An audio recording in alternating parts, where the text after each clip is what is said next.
Amazon absolutely has the potential by 2027 to overtake Kroger, and between 2027 to 2035, overtake Walmart in terms of sales.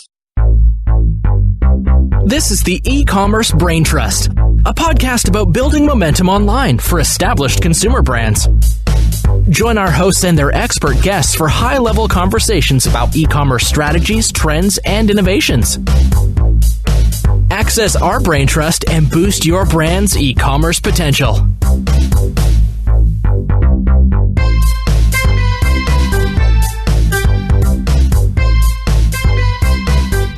Hello and welcome back to the Ecommerce Braintrust podcast. I'm Kiri Masters, and along with me today I have Julie Spear. Hi, Kiri. So on today's podcast, I interviewed Brittain Ladd, who is a globally recognized expert in supply chain management, strategy, and operations. And Brittain just joined the group of contributors to the Forbes retail section, which is how I came across him. And it's great talking with Brittain because he was previously at Amazon as well. And so he has a lot of insight into Amazon's Amazon Fresh and Pantry division specifically, which is where he was.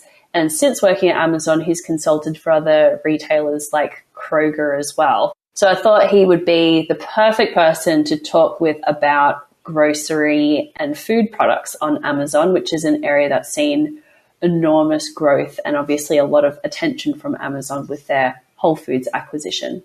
So we're going to run the interview in a minute, but Julie, just before we get into the interview, are there any particular parts of this conversation you want to draw our listeners' attention to as they listen? Yeah, I think Brittain has a good game with making predictions. And so I think that pay attention to some of the stats that he shares around the percentages of grocery sales, both online and versus brick and mortar, where he sees that going in the next number of years, and then how he sees Amazon working to leverage their Prime memberships relative to their acquisition of Whole Foods. Yeah. Those were the areas that my ears really perked up at. Yeah, totally. Those are great things to listen into, because at the end, when Julie and I come back to recap and debrief on the conversation with Brittain, we're going to be talking about the more tactical side of grocery and selling online. So keeping Brittain's predictions in mind, and these are not just his ideas, but studies and equity analysts looking at the landscape and things like that. What does all this macro trends mean if you are a food brand or a grocery brand or a gourmet food brand? Because there is a big difference between selling to retail stores and selling online. So when we come back after the interview, Julie and I are going to be rehashing that. So stay tuned.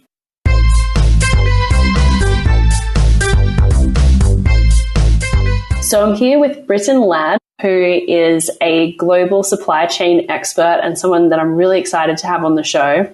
We first crossed paths because Brittain has joined Forbes.com as a retail columnist along with myself, and he's really blown me out of the water in terms of his articles about online retail and Amazon so far. So it's really great to have you on the show as a supply chain expert and actually as an ex-Amazonian as well, right? Yes, and I'm happy to be on the show. Great. Well, just to jump right in, today we're going to be talking about grocery and online channels for grocery and CPG brands. And one of the claims that you've made, Brittain, is that by 2027, Amazon will pass Kroger in grocery sales. And between 2027 and 2035, Amazon will pass Walmart to become the largest grocery retailer by revenue. So tell us why you believe that to be the case. Well, it's interesting. In 2013, I was completing my third master's degree, and I was conducting extensive amounts of research on the grocery industry globally, and I applied game theory to the grocery industry globally, and I wrote a research paper titled A Beautiful Way to Save Woolworths. And in that paper, I wrote this sentence: Amazon should acquire either Whole Foods or the Texas regional grocery retailer H-E-B. And again, this is 2013. So I'm credited with being either the first or one of the first to actually make that recommendation to Amazon. And what I discovered in my research and what I discovered when I began working for Amazon in 2015 is that Amazon has incredible potential for doing things quickly. And Amazon has a unique way in terms of how they plan. So Amazon plans in terms of a decade. And we take Whole Foods, for example. They acquired Whole Foods in late 2017. And if we extend it out 10 years or a little more, what I believe we're going to find is that Amazon is going to work very hard between now and 2021, getting their foundation in place, changing the assortment in the store. I'm confident John Mackey will only be the CEO another year at most. I believe Amazon will put in an Amazon executive to be CEO. Amazon will change the assortment in the store. You'll see branded CPG product and so forth. Amazon put store within a store for electronics and a few other things. But more importantly, what Amazon is doing is they're taking full advantage of their Prime membership program. There are over 100 million Americans who have a Prime membership, but only 20% shop in Whole Foods stores. So if Amazon increases that number from 20% to 80%, Amazon quickly vaults up to becoming the fourth largest grocery retailer by sales in the United States. More importantly, what's going to happen is this. Amazon has integrated Prime now into Whole Foods and into their grocery ecosystem. Amazon is greatly expanding their grocery ecosystem to also include pharmacy, bulk sales, and other areas. And what I'm making my claim on, or basing my claim on, is this. Amazon is becoming the go-to company for all things retail, and especially all things grocery. Amazon is simply creating a better value proposition than Walmart and Kroger and other companies. And when I look to the future, if I look 10 years from now, and the models I've run and the research I've conducted tells me, and I've had this validated by people much smarter than me, what it really states and validates is that Amazon absolutely has the potential by 2027 to overtake Kroger, and between 2027 to 2035, overtake Walmart in terms of sales. Now, let's say I'm wrong, and let's say it takes Amazon to 2030 or 2032 to surpass Kroger. The thing to be focused on isn't the actual date. It's the fact that Amazon absolutely has the potential to become the largest grocery retailer in the United States. And based on my experience at Amazon and based on my knowledge of grocery globally, I absolutely anticipate that it's going to happen unless grocery retailers do things that will slow down the ability of Amazon to take market share. But most grocery retailers still are way, way too conservative in how they operate. And frankly, they're making it easy for Amazon to take their own market share. Right. And a big part of that is Amazon being an online first company and they're a brick and mortar retailer second. So the fact is that they have online retail in their DNA, and that's the way that most people have experienced Amazon. Whereas Kroger and Walmart are traditional brick and mortar retailers, and they've taken a lot longer, and it seems to be a lot more painful for them to pivot into online retail, which is an interesting point that I'd love to get your thoughts on around what percentage of grocery and CPG purchases do you think will ultimately shift over that time frame from physical to online purchasing? Well, it's interesting. Today, the figure that's quoted by most research firms is that 2% of all grocery sales today in the United States are online. And by around 2025, it's predicted that number could go as high as 20%. So 2% to 20%. 2% to 20%, which is a massive, massive increase in that short period of time. I'm not sold on that number. I actually think that could be a little high for the simple fact that there is a behavior that I've noticed globally, but especially in consumers in the United States, that consumers really prefer to inspect what they buy. It's called inspect and select. They pick up the fruit and they squeeze it and look at it. They smell the meat. They look at the dates on the dairy products. So they inspect everything before they select it. So they have to become confident that retailers absolutely will be able to do as good a job of inspecting and selecting before I really think that number will go that high. It's not impossible that it could go that high, but inspect and select is a behavior that makes it very challenging for online grocery to take off. And frankly, that's why it's taken so long. Just out of interest, do you happen to know what the penetration is in the UK, for example? I know that their online grocery is a lot higher in terms of adoption there. It's interesting.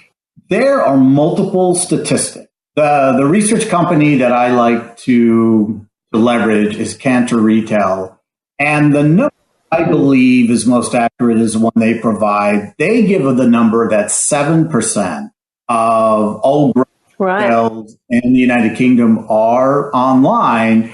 But in all honesty, I think that number is low. I actually think it could be a little bit higher, maybe closer to 8.5%. So what's important to point out is the density in the United Kingdom, especially in London, is so that it just makes it easier for retailers to offer e-commerce, online sales for grocery in the United Kingdom, because they know that when orders are placed, the economics are going to support them to be profitable. And in the United States, you have certainly very large cities, but most people work in a big city and then they live in neighborhoods, and they live in the suburbs and in different neighborhoods on the outskirts of a city. And it's a little more challenging to make online profitable in that type of a scenario.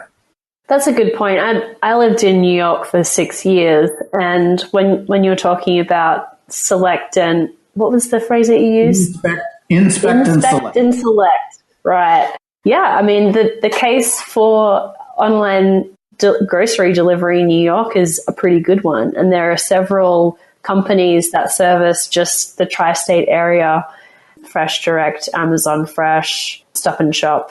And so in my little New York City bubble, I just thought the rest of the country must be doing this as well. But yeah, it does make a lot of sense that habit and that ritual that people have of going to the store and choosing their product, choosing their produce and pulling out their coupons in some instances, that is a big behavioral shift that will need to happen through really good incentives that Amazon and Whole Foods and other retailers will start rolling out over the next few years. Correct. And the thing that I really explain to people is this: nothing is more personal to the consumer than grocery shopping. They're buying products they're going to eat. They're going to put these products into their stomach, into their body.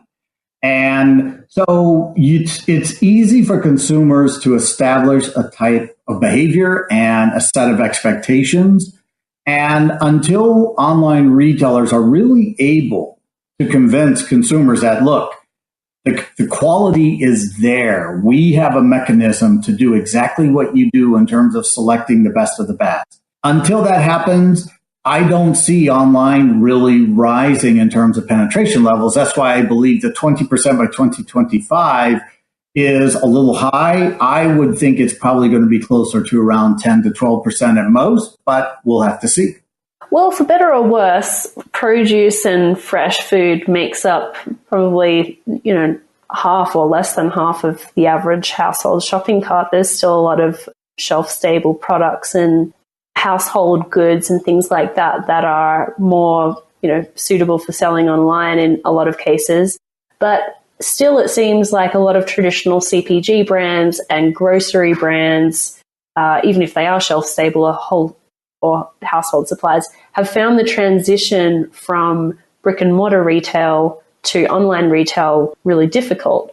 And so I'd love to get your perspective on what you believe the challenges have been for these brands. Like, why have they been so slow to adopt online retail compared to, let's say, beauty or household items? Well, in many ways, it's because of the product characteristics of the product the CPG companies will manufacture. A large container of laundry detergent, a box of cheese, a can of pork and beans, and so forth. Those items are tricky because consumers look at grocery retailers and say, well, I can actually just go get it there. And the reason why it's taken CPG companies so long is that, frankly, they were doing fine with the retail model. And then it comes online. And these CPG companies, the thing that's interesting about them is they have a very strong tenure rate. And a tenure rate is a phrase I use to describe the fact that people will go work for a CPG company and oftentimes spend the majority of their career there, if not their entire career. So CPG companies have really struggled to generate new ideas from internally because they have a labor force that's frankly been mired in the way things have always operated. Frankly, they're a group of executives and associates that are focused on what? Grocery retailing. So I absolutely support CPG companies in wanting to have an online presence, but the thing that I recommend the most is that CPG companies don't attempt to have an online presence just to say we are online. I think that's why so many of them have failed, because they don't really understand supply chain that well, and they don't understand the lack of desirability of some of their products for online.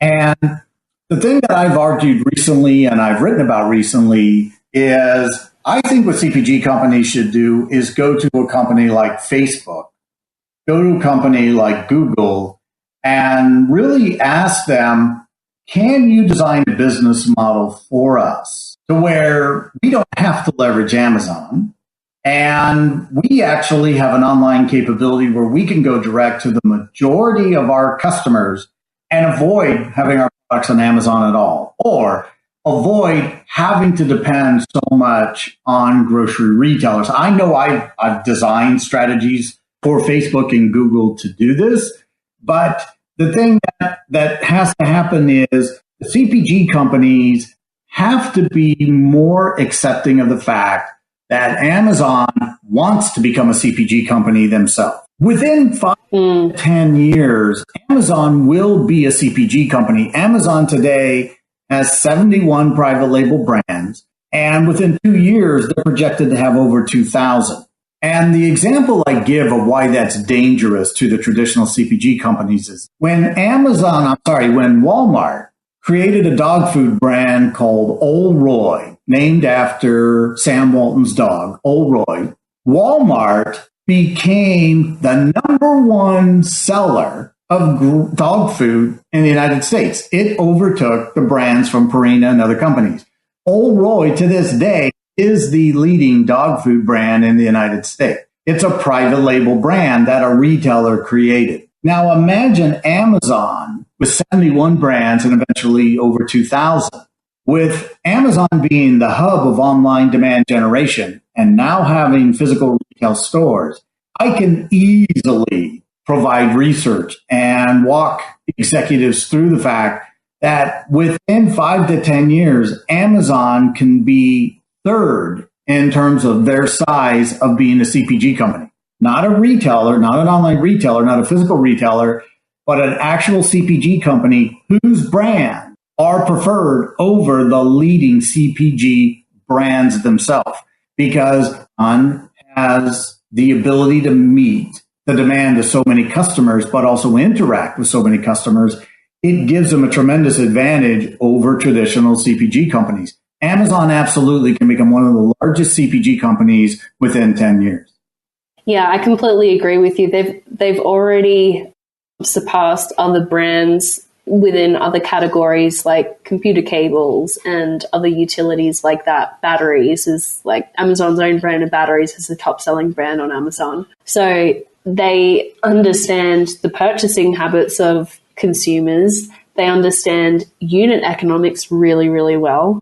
So, of course, they have all the inputs you could ever dream of as a retailer and OEM. Well, and in addition to that, Amazon has invested heavily in doing many things to where they become part of your daily fabric of life. Voice activated technology, their line of appliances that have Echo integrated, their Amazon key door locking system. Amazon is doing many things where they are in the home. CPG companies still look at things and say, I have to go through the retailer, not the ability to rethink my entire business model. And I have an ability to become closer to the customer by not only offering products, but what about content?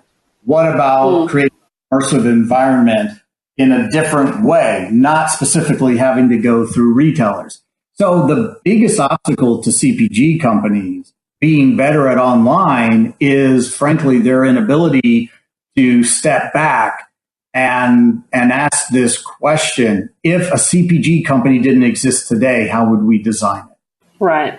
Well, that's a great way to close this out. It's a incredibly dynamic area and lots of unique things to think about, from distribution and unit economics, and packaging is a big transition for a lot of these brands. So any final words or observations for brands in the CPG or grocery space that you think they'll need to keep in mind in the coming years? Well, the main thing is that they have to become better at data. They have to become better at understanding the supply chain. And the brands really need to be able to understand the importance of them as a brand, understanding who the customers are, versus really relying on the retailers to do that. More importantly, brands need to change their business model. And the thing that I would say is this, and I'll leave you with this thought. There's no reason why PepsiCo tomorrow couldn't acquire Sprouts and the online retailer Peapod, and maybe even the company Boxed Wholesale, to where PepsiCo becomes a retailer, and in the Sprouts stores, PepsiCo starts to put their healthy for you brands in place and really starts to engage with customers themselves as the owner of a retail store. And I'm confident that if Pepsi did that, it would transform the entire company from what they are today. And other CPG companies can do that. Very interesting. Well, thank you again for coming on the show, Brittain. And where is the best place for people to follow you that are interested in checking out your writing and what else you're up to? Well, really, they can just follow me on LinkedIn. They're more than welcome to reach out to me and connect with me on LinkedIn. I always enjoy connecting with people because I always have an opportunity to learn from them. And they're more than welcome to do that. I'm more than happy to communicate with anyone who listens to this and wants to speak with me. Excellent. Thank you. Thank you so much. It's been a pleasure.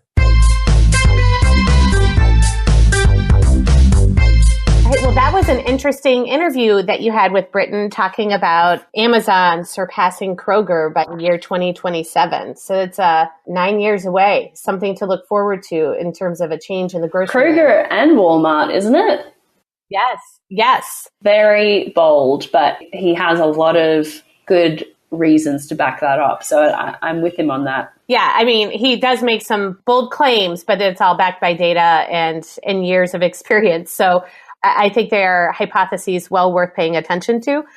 One of the other things that he talked about not only was surpassing Walmart and Kroger by 2027, but just the talk that, Amazon right now has 70 private labels, and him seeing that growing to 2,000 moving forward. That was rather striking, and I'm just trying to picture how that would actually shake out. That's a big uptick right there. Yeah, I wonder if that's going to be driven by Whole Foods, because there's already the 365 by Whole Foods brand, which is really successful. But I wonder if we're going to start seeing maybe those private labels also includes even produce items that Amazon is sourcing directly. Like, let's say Amazon ties up a meat facility and then they have their own meat brand. So that could, when you think about all the different kind of products available in the store, and that Amazon could have a direct link to essentially the private label is a direct relationship with the supplier where they put their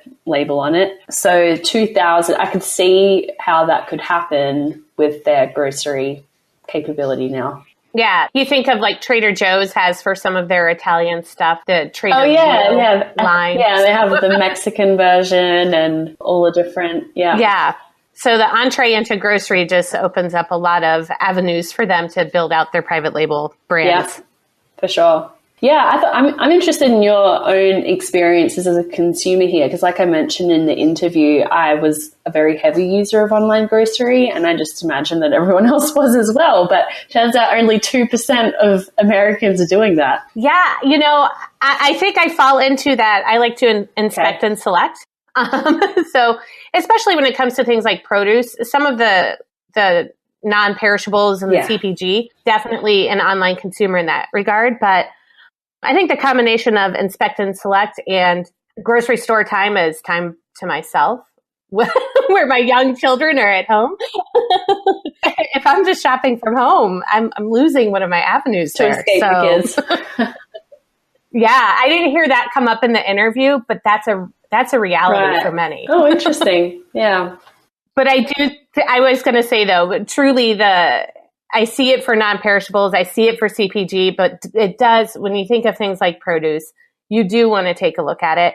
Even the instances where I've ordered online and I've gotten milk that expires in a day when I get it delivered to my house. Even some of the things like milk that I don't need to inspect the container, but to be careful of those expiration dates, I still see going into brick and mortar as a way to go there. That's interesting that you mentioned that. And people have, I have wholly embraced online shopping, even for grocery items. Like, someone else can pick out my bananas. That's fine with me.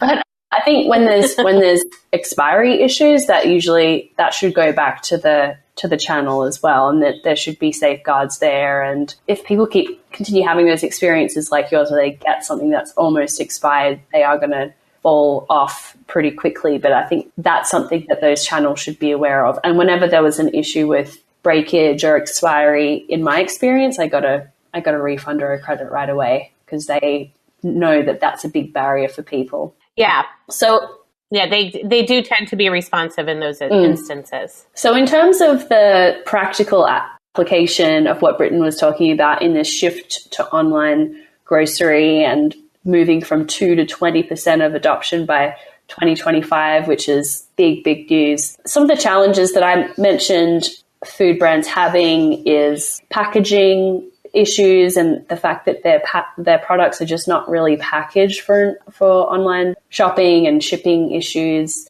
unit economics, prices being, maybe you would make a margin in the store with a product priced under $5, but you just won't online, and then perishable items as well. So I think we could talk through a couple of those instances and how we've seen brands navigate this on Amazon particularly. Yeah, I think in regard to the unit economics, the simple solution that we've seen is going the multi-pack route to drive up the cost than a single unit, so that it does make sense from a margins perspective, or going the bundle route so that it's, I think I always revert to taco sauces in this example, so that you have, the 4 different varieties of taco sauce in the bundle. That's a good way for brands or sellers on Amazon to work around the margin issue of fees when selling online.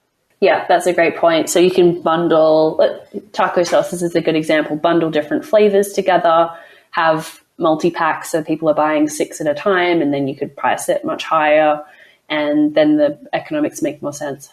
Yep. Yeah, I think that's probably the simplest solution there. Yeah. Food products are often packaged in glass as well, and that presents a weight issue as well as a breakage issue. So we've seen a lot of food brands move from glass packaging to plastic packaging. And in the case of taco sauces, there's, you can have pouch, there's all different types of packaging options now that are suitable for e-commerce, like pouch packs. Another packaging issue common in e-commerce is spray bottles as well. So re-engineered spray bottles are going to be more suitable for shipping, things like that as well. This isn't a new problem, and there's lots of solutions out there to change from heavy breakable packaging. Yeah, it might be a little bit more labor intensive than just bundling a number of units together to bring up the unit price. But it's like you said, there's a lot of different options out there right now. It's not like anyone would need to necessarily be a trailblazer in figuring out a solution to the packaging issue. Right. The other cool thing that Amazon offers, and other marketplaces and online retailers too, is the subscribe and save program. And this is particularly, it's good for any kind of CPG product, frankly, like whether it's laundry detergent or whatever, but food products as well. Once people have allegiance to a brand and a product, they'll often reorder it. So your taco sauces could be sold in a multi-pack, in a plastic pouch pack, and also you can set up a program where customers will get a 5 to 15% discount if they subscribe on a monthly basis to continue reordering your product. So that is revenue that's recurring for a brand they can count on. They know they have however many dollars coming in on a recurring basis each month, which is really cool. Yeah, and it's so easy as a consumer as well. You get that set up and you don't even have to think about it. It just comes to you every 6 to 8 weeks, however you set the frequency. So that's kind of nice. Taco Friday, every Friday. Exactly. And funny, I'm actually looking on my desk right now. I have an on-the-go snack pack pouch of almond butter. So here's a brand that just did all those solutions in one. I bought it Subscribe and Save. It was in a multi-pack of 24 pouches, and it's a pouch instead of a jar. So yes, nice. Looking right at my pouch of on-the-go almond butter. So when you need almond butter in a hurry. Perfect use case. And then the last point is, an almond butter is semi-perishable, but I mean, most food products are perishable somewhere along the line. What's challenging in working with Amazon, and if you're using their FBA program where they're fulfilling orders, or if you're a vendor, they require more than 6 months on the expiry. Is that right? I believe it's 6 months. I have to go back and double check that.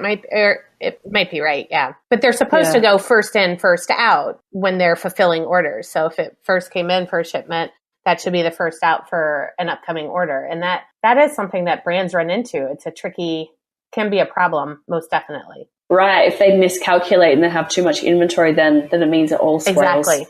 Yeah. So perishable food items, depending how perishable they are, they might not even be suitable for FBA or the vendor program. You might need to ship those products to customers directly, which then you have the requirement of doing that fulfillment yourself. That takes some overhead, and you need to get it to them within 2 days. So it is still particularly challenging for perishable and products. Temperature sensitive, because then you're dealing with either you're self-fulfilling for better part of 6 months of a year, because there's only that window where you could do FBA from October 1st to the end of April. So the perishable and temperature sensitive foods are definitely ones that take a higher level of consideration and likely a lot more to manage logistically in order to take advantage of Amazon.